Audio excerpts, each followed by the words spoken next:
starts with a clutch, not a dream, not a passion, a mechanical failure. Late 1962, Ferruccio Lamborghini drives his Ferrari 250 GT to Maranello.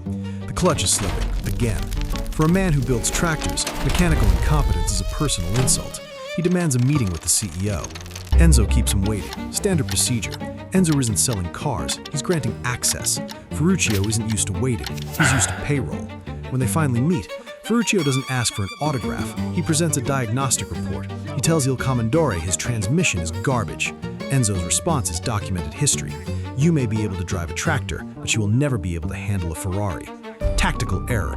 Enzo mistook a customer complaint for peasant whining. He didn't realize he was talking to a balance sheet that dwarfed his own. Ferruccio goes home. He doesn't sulk, he dissects. He instructs his mechanics to strip the Ferrari down to the chassis. The discovery. The Ferrari clutch isn't magic. It's a commercial Borg and Beck unit, the exact same part Ferruccio uses in his tractors. The math is offensive. Lamborghini sources this unit for the price of a sandwich. Ferrari retails it for a ransom. It's not engineering. It's a 10,000% premium on pure arbitrage. That margin is the catalyst. Ferruccio realizes he can build a better car for less and still crush Enzo. This isn't passion, it's spite, funded by tractors. To understand the risk, look at the bank account. Lamborghini Trattori is printing money. Post-war Italy needs agriculture. Ferruccio is the king of corn. Contrast this with Enzo. Ferrari is a racing team. Road cars just fund the track. Customers, just wallets with a pulse. Ferruccio spots the inefficiency. Ferrari cars are loud, uncomfortable race frames. Lamborghini will build a grand touring, fast but civilized, a CEO's car. 1963, Automobili Lamborghini SPA is incorporated. The strategy is aggressive, vertical integration, control the parts, control the quality. He buys land in Sant'Agata Bolognese, 25 kilometers from Ferrari's gate. He wants Enzo to hear the pile drivers. The factory layout is pure Fordism, central heating, open floor plans. He brings industrial tractor efficiency to hand-built luxury. The golden rule, no racing. Ferruccio knows racing burns capital with zero ROI. He stays on the road, Enzo stays on the track. But he needs an engine, and he knows exactly where to shop.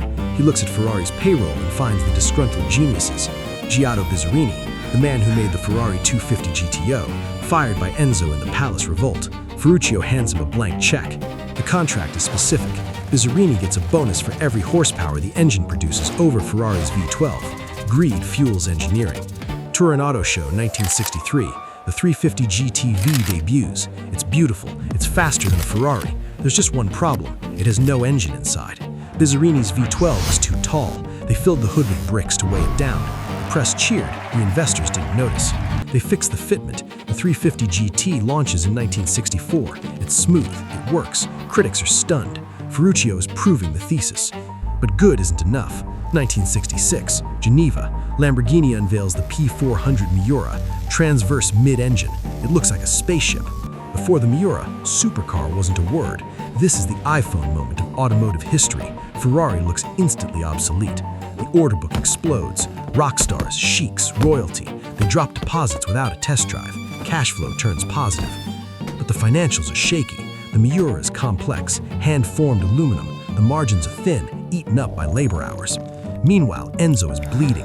Racing costs are sky high. He's winning trophies but losing liquidity. He needs bailout. Ford offers to buy him out. Enzo reads the fine print. Ford wants control of the racing team. Enzo screams no and kills the deal. Back at Sant'Agata, Lamborghini doubles down. He invests heavily in expanding the tractor plant. He's leveraging one business to float the other. R&D spending spikes. They start Project 112, the Countach. Lamborghini wants to bury Ferrari for good. But the ground is shifting. Italy enters the years of lead. Strikes, unions, the cost of labor skyrockets. The tractor plant is unionized. You can't fire anyone. Fixed costs are locked in, but demand is variable. A dangerous equation. Ferruccio is confident. He's drinking wine, buying art. He believes the tractor money is infinite. It isn't. Enzo is cornered. He needs a partner who will pay the bills but let him play God. He looks to Turin. 1969, the pivot. Fiat buys 50% of Ferrari. The Agnelli family injects massive capital. Enzo secures his legacy.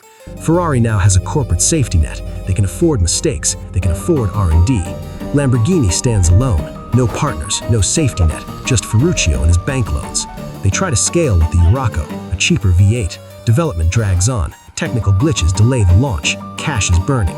1970 closes. On paper, sales are decent, but the debt-to-equity ratio is creeping into the red zone. 1971, the gamble. Ferruccio secures a massive contract, 5,000 tractors for the Bolivian government. He goes all in. He buys the steel, the transmissions, the engines. He expands the factory capacity. Then the newswire, a military coup in Bolivia. The new regime cancels the order, overnight. Ferruccio is left with thousands of tractors nobody wants. The capital is trapped in rusting metal. The banks come calling. It gets worse. A South African importer cancels their order. The tractor division, the cash cow, is slaughtering the balance sheet. 1972, hemorrhaging cash, Ferruccio amputates the limb. He sells Lamborghini Trattori to Same Deutz-Fahr. The golden goose is gone. Now, Automobili Lamborghini is naked. It has to survive on car sales alone, in a luxury market with a recession looming. Ferruccio sees the writing on the wall. He sells his 51% to Swiss businessman Georges-Henri Rossetti. Price, $600,000. Rossetti is rich, but he's not an operator. He stays in Switzerland. Ferruccio is a minority shareholder in his own name. October 1973, OPEC turns off the tap.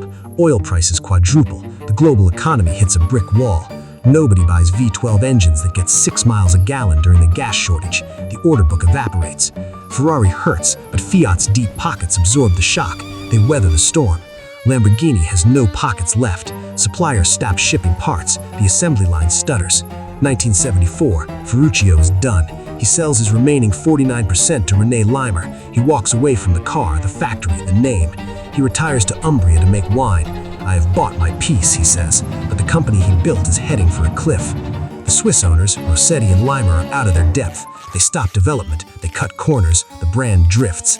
A lifeline appears. BMW hires Lamborghini to build the M1. It's a guaranteed contract. It should save them, but blow it. Management diverts BMW's money to build the Cheetah, a failed military buggy. BMW is furious. They pull the contract. That's the kill shot. No cash, no contracts. Creditors are lining up at the gate. 1978, the Italian courts step in. Automobili Lamborghini SPA enters receivership, bankruptcy. The court appoints administrators, the Mimran brothers, sugar tycoons. They look at the books and see a disaster. While Lamborghini rots in court, Ferrari is winning F1 races with Gilles Villeneuve. The prancing horse is a national icon. The bull is a carcass. 1980, the Mimrans buy the assets for $3 million, pennies on the dollar. They stabilize the patient. They keep the Countach alive. It becomes the poster on every teenager's wall. The brand value survives, even if the balance sheet didn't. 1987, Lee Iacocca at Chrysler buys it for $25 million. The Mimrans make a fortune. The Americans try to tame the Italians. It doesn't work. Detroit corporate culture versus Modenese artisans, oil and water. Chrysler dumps it in 1994 to Megatech, an Indonesian investment group owned by Suharto's son, a holding pattern.